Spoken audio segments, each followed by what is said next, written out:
Kadi Karat Channel TV, votre hub par excellence. The place to be. La communication sur mesure conçue exclusivement pour vous. Opérateur économique, social, politique, culturel et sportif. Opportunités d'affaires, networking, mix marketing, lobbying et bien d'autres encore. Vision locale, nationale, internationale, d'information au Cara. C'est la valeur sûre.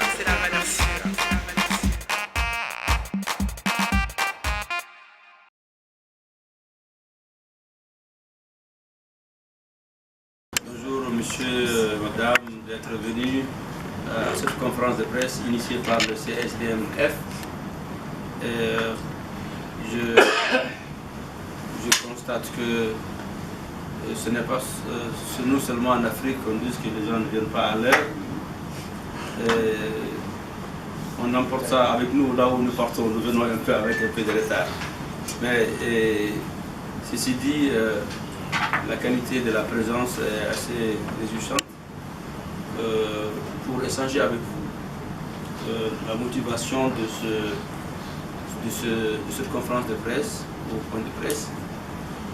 Nous avons constaté un dysfonctionnement depuis un bon moment au Mali, et à tous les niveaux, mais surtout sur le niveau sécuritaire.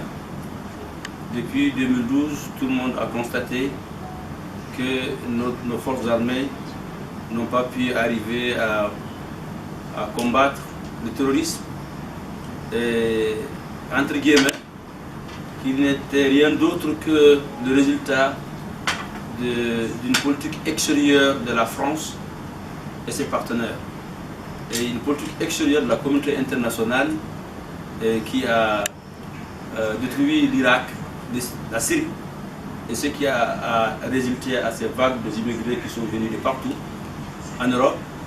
Et nous, au Mali, on a été envahis par les terroristes de bandits de tous bords, parce que la Libye a été détruite. Et c'est là, par Sarkozy, avec la carte blanche et la bénédiction de la communauté internationale. L'immigration a explosé, non seulement pays intra-africains, mais aussi le Mali a été touché plein fouet. Nous nous sommes retrouvés avec les djihadistes alliés d'hier en Libye pour détruire Kadhafi, et ils se sont retrouvés au Mali. Donc tout de suite, comme dirait l'autre, le danger est devenu présent et imminent. Le Mali a fait appel à la France parce qu'on ne pouvait plus contenir. La France est venue, ils les ont arrêtés. Et très rapidement, Mali faisant partie du Conseil des Nations, et les institutions internationales auxquelles nous appartenons ont proposé et il est de venir nous aider à stabiliser le Mali. Ça s'est fait partout. Le pays en date dans la sous-région de la Côte d'Ivoire. On a assisté à ECOMOG. Mais nous nous sommes rendus compte de 2013 à maintenant, le nombre de soldats de la MINUSMA ont augmenté. Ils sont allés jusqu'à 15 000 aujourd'hui. Barkhane et ses partenaires européens sont allés plus de 4 000. Plus de 4 000. Et les dépenses faites pour maintenir cette force au Mali dépassent les 1,2 milliard de dollars annuels. La Barkhane et ses partenaires, ils sont plus de 4 000 et dépensent près de 700 millions d'euros de l'argent de contribuables européens. Cela était supposé nous aider à endiguer, à sécuriser le Nord. Mais pendant que cet argent est en train d'être dépensé, des pères, des maris, des fils d'autrui sont en train de mourir au Mali.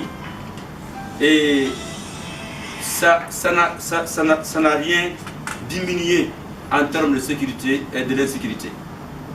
Le problème du Nord s'est transporté au centre. On se rappelle d'avoir saisi le gouvernement en les envoyant un document qui est disponible sur Google, les centres de Mali par l'International Crisis Group. Ils ont dit clairement dans ce document que si le gouvernement malien ne fait rien, le problème se déplacera du nord au centre. Rien n'a été fait. c'est là où nous disons que le gouvernement malien a manqué de leadership. Notre armée aurait pu sécuriser les centres de Mali. Ça n'a pas été fait pour des raisons inavouées. Et aujourd'hui, force est de constater, ce n'est plus des camions qu'on arrête ou des gens qu'on fusille dans les marchés, mais c'est des villages entiers qu'on raye de la carte, avec une telle barbarie qu'on n'a jamais vue, sauf dans les films de Hollywood. Tués avec des lance-flammes. Mais ce qui est plus étonnant, c'est que la Barkhane et la MINUSMA se trouvent à Sévaré, à 45 km de Ouagassogou, à 7 km, à 12 km. Ils viennent, ils exterminent tout un village entier, ils repartent comme si rien ne s'est passé. Et on veut nous faire croire que non, c'est entre vous, c'est les Dogons qui ont tué, c'est le Peul qui ont tué le Dogon. Mais on ne peut pas, un Dogon ne peut pas tuer des Peuls comme ça. Un Peul ne peut pas tuer des Dogons comme ça. Et personne ne peut vous dire aujourd'hui, pointer le doigt, qu'un Dogon a fait telle chose ou un Peul a fait telle chose. Parce qu'on ne les a pas vus, ils sont venus, ils ont fait ce qu'ils ont fait, et les forfaitures, ils sont partis.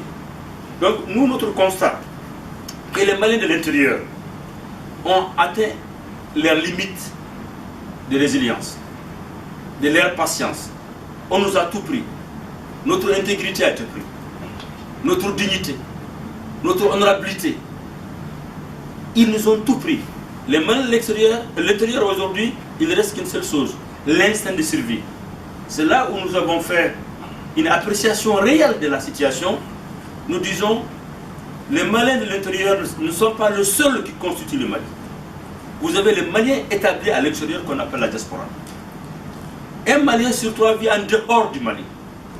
La politique extérieure imposée au Mali, elle a été faite par la communauté internationale, là où nous, le Mali de la diaspora, nous vivons.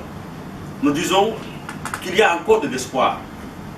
Nous, la diaspora malienne, on peut se donner les mains et parler d'une seule voix, interpeller la France en premier lieu, compte tenu de nos liens et de nos rapports historiques et séculaires, et également aux États-Unis.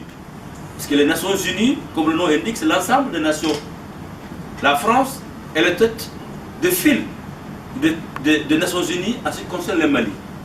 Alors, nous disons aujourd'hui, il est important qu'on explique à nos partenaires que la solution actuelle au Mali, elle ne conviendra pas, elle ne convient pas à solutionner le problème au Mali. Alors, ce que nous proposons, nous, la diaspora malienne, c'est deux choses. On pourra en débattre sur les deux points. Le constat est fait. Avant leur arrivée, c'était seulement le nord. Aujourd'hui, c'est le centre, et demain, Dieu seul sait, ça peut être le sud. C'était des personnes qu'on tuait, des bétails qu'on exterminait, des greniers qu'on brûlait. Aujourd'hui, c'est des villages entiers qui disparaissent de la carte. Ça veut dire que ça n'a pas marché. Les 14 000 hommes de la MINUSMA n'ont pas servi à arrêter ni à faire diminuer. Alors, la raison est aussi simple que ça. C'est que l'engagement de la force de MINUSMA à son article 7 n'a jamais été acté. Ils sont là pour s'interposer. Mais s'interposer contre quoi? Vis-à-vis de qui? Donc nous disons, si la MINUSMA veut être utile à nous rendre sécures, c'est des Nations Unies d'accepter d'appliquer l'article 7. Un engagement plus robuste qui les permettra non seulement d'aller chercher les terroristes là où ils sont, et aussi de s'interposer, de ne pas attendre un désastre pour venir faire le constat. À défaut de faire ça, mais les 1,2 milliard de dollars, les 700 millions de l'Union européenne de la France, de donner ça à l'armée malienne, de donner ça à l'armée de la CEDEAO, nous allons pouvoir nous défendre. Cette annonce-là, cette demande-là, c'est vous, la diaspora malienne, seulement qui pouvez la faire. Les Maliens de l'intérieur, ils se lèvent par de groupes de personnes, mais ils ne seront pas entendus. Ils ne seront pas entendus parce que nous avons choisi des dirigeants qui parlent à notre nom et qui ont une autre vision de la situation, qui ont des contraintes multi et bilatéraux qu'on ne peut pas expliquer à la place publique. Mais nous, la diaspora malienne, nous avons compris. Donc nous le disons, c'est l'une des deux choses. Ou vous appliquez l'article 7, ou arrêtez d'être complice à ces génocides.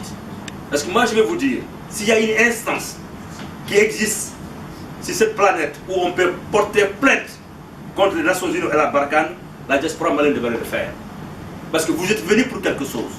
Des hommes et des femmes sont morts. 150 soldats de la MINUSMA, des Bangladesh, des Tchadiens, des Guinéens, des Boliviens sont morts au Mali. Il y a eu 23 soldats français qui sont morts au Mali. C'est l'argent de contribuables français qui est payé pour maintenir ce contingent au Mali. Mais on continue à tuer des centaines et des villages qui disparaissent tous les jours. Donc nous disons, donner cet argent au gouvernement malien, avec l'armée de la CEDEAO, on va pouvoir finir avec ces problèmes. Et permettez à notre armée aujourd'hui, qui a pris des ascendances, il y a eu une formation pendant 7 ans, de permettre au gouvernement malien d'acheter des armes.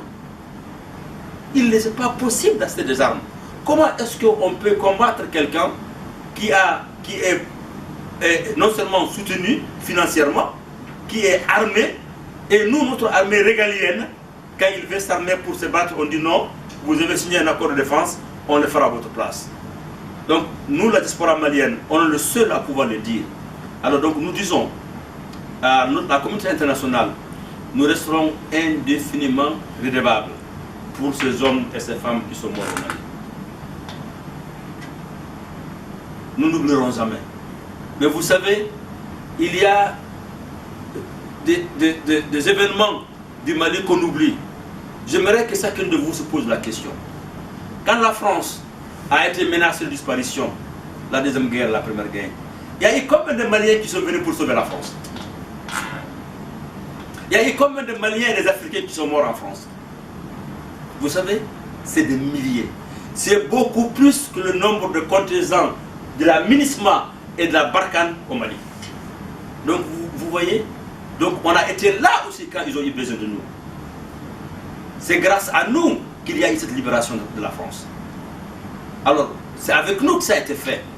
Alors, nous ne disons pas, pour cette unique raison, qu'il devrait continuer à y être, mais nous disons aujourd'hui que le contexte a changé. Le contexte a changé parce que la guerre est devenue asymétrique. À l'époque, on connaissait qui était l'ennemi. Aujourd'hui, l'ennemi, il est multidimensionnel. Nous disons que le Mali et les Maliens de la diaspora ont compris où se trouve le problème. Et nous pouvons, avec la moitié de l'argent que vous dépensez pour la MINUSMA et la Barkhane, l'armée malienne serait capable aujourd'hui de finir ce problème en moins de 6 mois.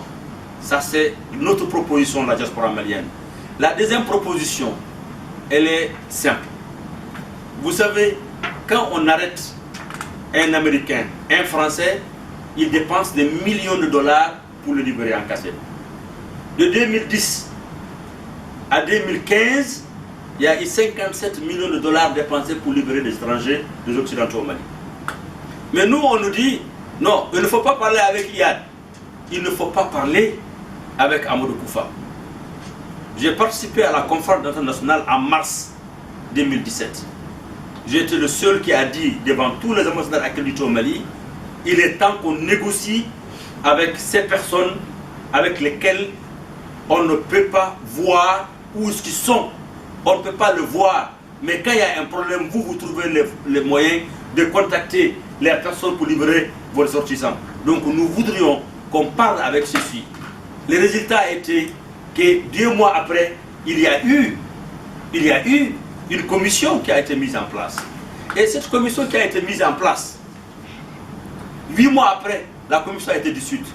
On revient à la case de départ. Mais il y a un aspect important de la situation. Pendant cette période d'instabilité, on nous a appelés à négocier. C'est vrai, il y a une négociation qu'on appelle l'accord d'Alger. On a eu l'accord d'Alger qui a eu son mérite de faire les élections. Les élections, il y est. Mais ça fait 4 ans cet accord d'Alger la traîne. Ça fait 4 ans qu'ils font des va-et-vient. Nous disons que ce format de négociation également ne convient pas à la diaspora malienne. il y a eu une négociation qui a été menée. Le CSDM était très impliqué à la négociation. Il y a eu une entente finalement, en tout cas une rencontre entre l'opposition et la majorité, le chef de file de l'opposition et le président de la République, à l'issue duquel il y a eu un accord politique entre le gouvernement et l'opposition, entre guillemets, parce que ce n'est pas tous les partis politiques qui ont été d'accord sur le format actuel. Il y a eu à la suite un gouvernement actuel de Boubou Cissé, et ce gouvernement a pour mission de réunir tous les Maliens autour d'une table pour poser tous les problèmes afin de trouver une solution. Ce qu'ils ont appelé communément un dialogue social. Hier, j'ai suivi que le président de la République a installé le triumvirat, les personnes qui vont conduire le dialogue. Mais nous voulons lancer un appel vibrant, attirer l'attention du gouvernement malien. Cet accord, ce dialogue, je voulais dire, ne peut pas se faire sans l'implication de la diaspora malienne. Nous sommes un tiers qui vit en dehors de Mali. Nous apportons plus de 15% du PIB. Et chacun de nous nourrit sa famille dans les remittances qui est plus de 800 000 l'année dernière. Chacun de nous a une influence sur sa famille.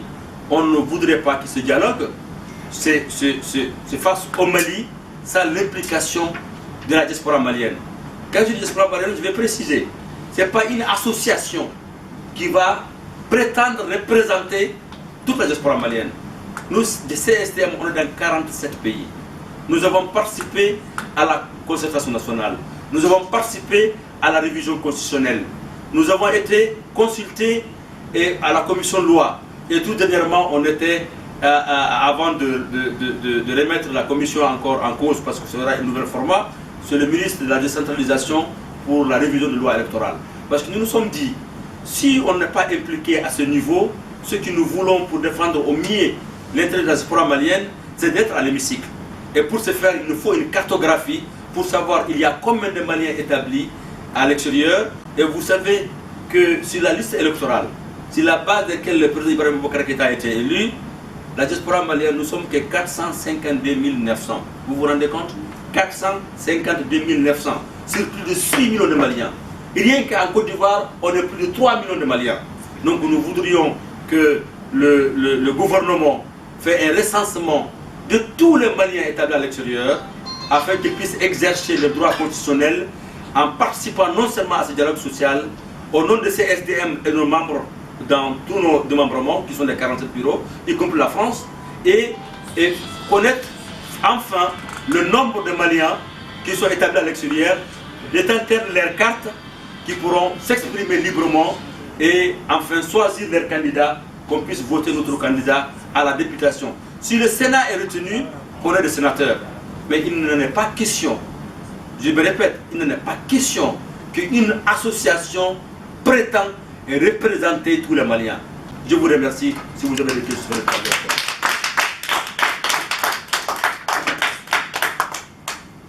Entre l'éleveur et l'agriculteur. Mais ils n'ont jamais pris des armes pour se tirer dessus. Jamais. Moi, mon grand-père est un Peul. C'est un Dogon qu'il a installé dans son village. Et le Peul, c'est le Dogon qu'il a dit tu vas t'installer là. Il n'y a jamais eu des histoires. Et le problème est connu entre l'éleveur et l'agriculteur. Et ça a toujours existé entre les Mienka et les autres. Mais je vous dis, quand ça atteint à ce niveau, ce n'est pas l'idée d'un Dogon ou d'un Peul de prendre un fusil et aller tirer sur l'autre. C'est parce qu'ils ont été instrumentalisés. Vous avez parlé d'Anna Anassagou. Anna Anassagou, c'est une ministre que le gouvernement a sollicité. Ce n'est pas pour tirer sur le Peul d'Anna Anassagou. C'est le gouvernement les a sollicités pour protéger le village Dogon contre le djihadisme. 80% des djihadistes, ce sont des Peuls. Donc, ce n'est pas tous les Peuls qui sont des djihadistes. Donc, Dana Anassagou n'était pas au départ une association de terroristes ou d'association formée pour tuer le Peul. Non, Dana Anassagou se vit dans l'obligation de protéger les siens parce que l'État a failli à son devoir de protéger le Dogon, les frères et sœurs et les villages. Voilà comment Dana Anassagou s'est mis à protéger les villages. Et c'est justement c'est la même question aussi de Boli. Boli a formé une équipe pour dire qu'il va faire une autodéfense de Peul. Vous savez où Boli avait son headquarter, c'est-à-dire son camp, à Sévaré. Si vous tapez sur Google Maps, vous verrez là où il est. Il aussi, il a été formé pour dire que lui, il a comme mission de s'interposer ou en tout cas aider ceux qui sont dans le côté djihadisme violent de résoudre son camp s'il veut s'engager pour se battre. Donc c'est des calculs et des instrumentalisations que le gouvernement a fait. Mais ce qui les a amenés à arriver là est plus intelligent parce qu'il est arrivé aujourd'hui à les mettre dos à dos et en train de se battre. Les PL veulent protéger ses parents, les Dogon veulent protéger ses parents et tous les deux sont en train de se battre alors que tous les deux ont été instrumentalisés. Moi, Dana Anasagou n'est pas une association terroriste pour moi. Ham Boli n'est pas une association terroriste. Tous les deux ont été instrumentalisés. Les terroristes là sont là-bas. Ça c'est la question de Dogon et de Peul. Pour la question de Serval et de Barkhane, Serval c'est vrai, on a tous applaudi. Barkhane est arrivé ils étaient où? Ils étaient au nord. Mais comment se fait-il que ma soeur, Barkhane est resté, les Nations Unies sont arrivés, ils n'ont pas pu contenir le problème au nord jusqu'à ce que les centres leur échappent. Et c'est là où je vais répondre à votre question. Ça, ce n'est pas la faute à Barkhane, ce n'est pas la faute à la Serval, ni à l'administration, je le dis dans mon introduction. C'est la faute au gouvernement. C'est la faute au gouvernement. C'est là où on va tous parler notre porte ensemble. Et surtout que nous les avons envoyé un document disponible dans Google, Centre du Mali 2013. Tapez vous-même, vous le verrez. Et même en avril, en mai 2018, on les a encore écrit pour le dire. Nous avons reçu un document qui indique qu'il y aurait des génocides au centre si vous ne faites rien. Qu'est-ce qui a été fait, ma soeur?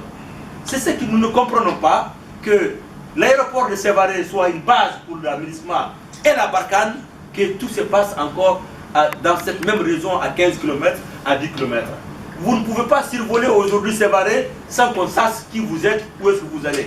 Mais tous ces massacres-là, on a eu personne. Pendant que je vous parle, ce que vous venez de me montrer quelque chose sur Facebook, pendant que je vous parle, il y a une attaque en cours maintenant, à Boli, à Ombouri. Maintenant, pendant qu'on tient cette conférence à Paris. Donc, alors, ma soeur, on veut bien parler. Mais vous savez, hier, j'ai dit à mon intervention d'Africa numéro 1 que vous ne trouvez plus sur le site. Le problème, c'est une question de leadership. Nos dirigeants ont failli, c'est ça la vérité. J'ai dit dans mon dernière intervention, quand on te lave ton ventre, ton dos, il faut te laver ton ventre. On n'a pas arrêté de le dire. Nous avons organisé avec la société civile malienne pour interpeller tout le monde, pour dire désarmer tous ceux qui ne sont pas de corps armé. Il faut les désarmer. Ce désarmement a été annoncé, ça fait comment? Depuis 11 mois. Il n'y a personne qui a été désarmé. Vous comprenez? Donc, c'est ce constat amer que nous, diaspora malienne, nous avons fait pour dire on a continué à citer des défaillances. Alors, la conclusion, nous, diaspora malienne, qu'allons-nous faire pour les aider? Parce qu'ils ont montré leurs limites. Ils ne peuvent pas. Et dans le contexte actuel, ça ne va que s'empirer. Nous, diaspora malienne, on peut faire quelque chose. On peut se réunir. On peut aller là où il le faut et passer les messages pour dire il faut revoir votre copie de contrat, vous revoir votre engagement pour le Mali. Ce que vous faites, c'est certainement coûteux en termes de finances, en termes de vie humaine. Mais ce n'est pas le Malien lambda. Ce n'est pas le Mali. Ça ne nous aide pas. Alors ensemble, menons une réflexion, changeons l'approche.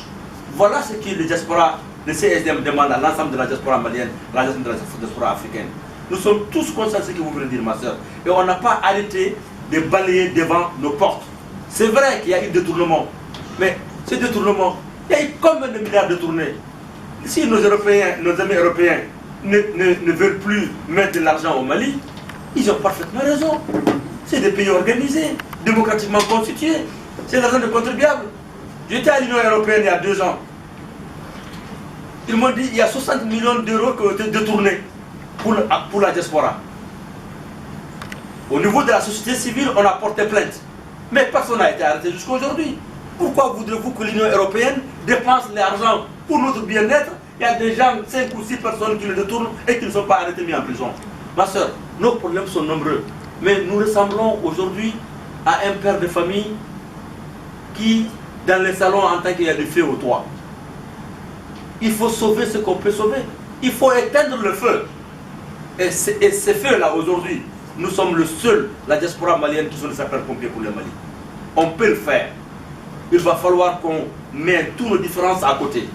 Il va falloir qu'on se dise, c'est ça l'essentiel. Et l'essentiel aujourd'hui, c'est la sécurité, c'est l'unité des Maliens indivisibles. Et si nous ne les aidons pas, ils n'y arriveront pas. Et c'est comme ça que vous faites. Si vous continuez à faire ces analyses, vous aurez même des difficultés à sortir de chez vous pour aller à une réunion pour le Mali. Vous dites non, ça ne servira à rien. Non, ma soeur, on va continuer. Tout le monde vous a vu en France 24, TV5 Monde. Votre voix a été entendue partout dans le monde. Nous, CSDM, vous êtes une référence pour nous. On ne sait pas parce que nous savons qu'elle est là à Paris, elle ne sait pas. Alors ça, c'est ce que nous faisons aujourd'hui. On veut avoir beaucoup de Mme Maïga Koulibaly au moins à la diaspora française et en Europe. Et ces voix réunies, on sera entendu. C'est de ça qu'il s'agit. L'objectif de cette conférence de presse, c'est pour convaincre toute la diaspora que la solution ne peut plus être aux Maliens de l'intérieur. Il faut qu'on les aide parce qu'ils ont atteint leurs limites. Le président, il a montré ses limites par rapport à cette question. Il est animé de toute la bonne volonté. Tu ne trouveras aucun Malien qui aime le Mali plus que Ibeka. Mais vous savez, quand vous ne pouvez pas faire quelque chose, vous ne pouvez pas le faire. Il adore le Mali, il est sincère, il aime le Mali, il va mourir pour le Mali. Mais ce qu'on l'a imposé, il ne peut pas lui tout seul se défaire. C'est là où on doit aider le président, on doit aider ce gouvernement malgré eux-mêmes.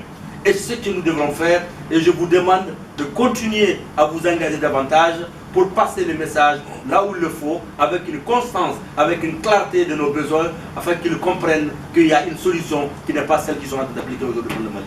Je vous remercie, ma soeur.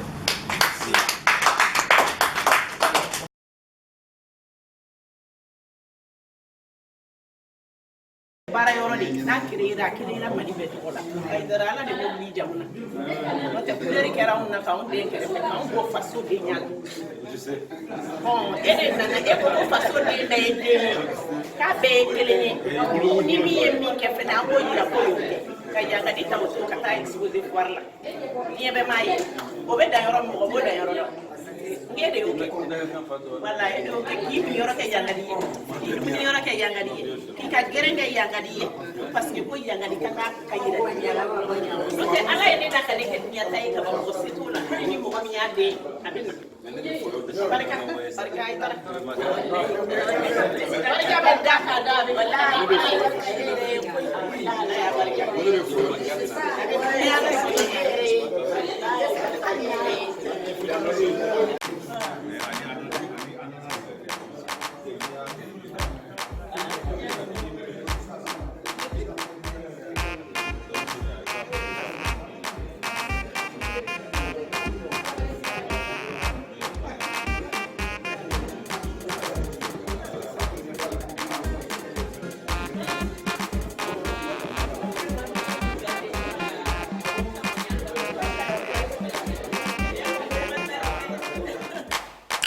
Kadi Karat Channel TV, votre hub par excellence.